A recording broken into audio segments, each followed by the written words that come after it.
Indian மார்க்கெட்டை பொறுத்த வரைக்கும் கார் மார்க்கெட்டையே ரூல் பண்றது ரெண்டு பெரிய பிராண்ட்ஸ் தான். ஒன்னு மாருதி சுசுகி, இன்னொன்னு ஹியூண்டை நிறுவனம். இந்த இரண்டு நிறுவனங்களுக்கும் இப்ப ரொம்பவே டஃப்பான காம்படிஷன் கொடுக்கறது அப்படின்னா இந்தியன் பிராண்ட்ஸான டாடா மற்றும் மஹேந்திராவை தான் சொல்ல முடியும். ஹை பெர்ஃபார்மன்ஸ் மற்றும் ஹையஸ்ட் ஸ்டாண்டர்ட் ஆஃப் சேஃப்டில வெளியிடுறாங்க. டாடா மஹேந்திராவுக்கு நடுவுல ஹெல்தியான காம்படிஷன் இருக்கு. இந்த காம்படிஷன் இப்போ ரீசெண்டான லான்ச்சஸ்ல வெளிப்படையா தெரியுது. மஹேந்திரா நிறுவனம் ரீசெண்டா அவங்களுடைய BE6 லான்ச் ஈவென்ட்ல அந்த காருடைய பவரை வெளிப்படுத்தி காட்டுறதுக்காக ஒரு 22 டன் ட்ரக்க BE6 எப்படி ஈஸியா புல் பண்ணுது அப்படிங்கிறதுக்கு ஒரு வீடியோவை பதிவிட்டு இருந்தாங்க. மஹேந்திராவோட BE6 ஓட டாப் எண்ட் வேரியன்ட் ப்ரொடியூஸ் பண்ற பவர் 286 HP ஆயிருக்கு.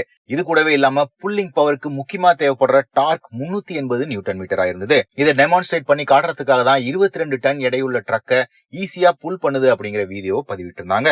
அண்ட் BE6க்கு டைரக்ட் காம்படிஷனா இன்னைக்கு மார்க்கெட்ல பார்க்கப்படுறது டாடாவோட பிரீமியம் எஸ்யூவியான டாடா கர்வ். இப்போ டாடா கர்வ் அவங்களுடைய இன்டர்னல் கம்பஷன் என்ஜின்ஸோட ஒரு வீடியோவை வெளியிட்டு இருக்காங்க.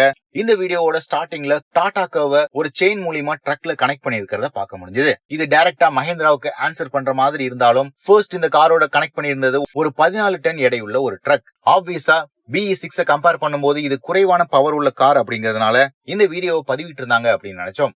பட் வீடியோ எக்ஸ்டெண்ட் ஆகும்போது இந்த 14 டன் எடையுள்ள ட்ரக் மாதிரியே 3 ட்ரக்குகள் கனெக்ட் பண்ணப்பட்டிருக்கு. ஒட்டுமொத்தமா டாடா கர்வ் 42 டன் எடையுள்ள 3 ட்ரக்குகளை பேரலா புல் பண்ணுது. அண்ட் இதுல இருக்கிறது வெறும் 1.2 litre engine turbo GDI டெக்னாலஜியோட 123 HP பவரோட தான் இந்த கார் அவைலபிளா இருக்கு.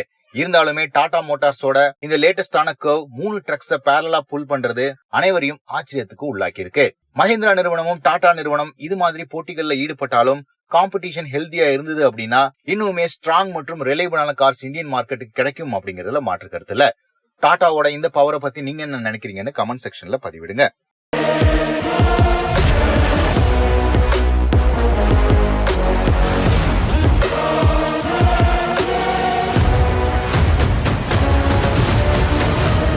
Tata Curve SUV, powered by Hyperion GDI.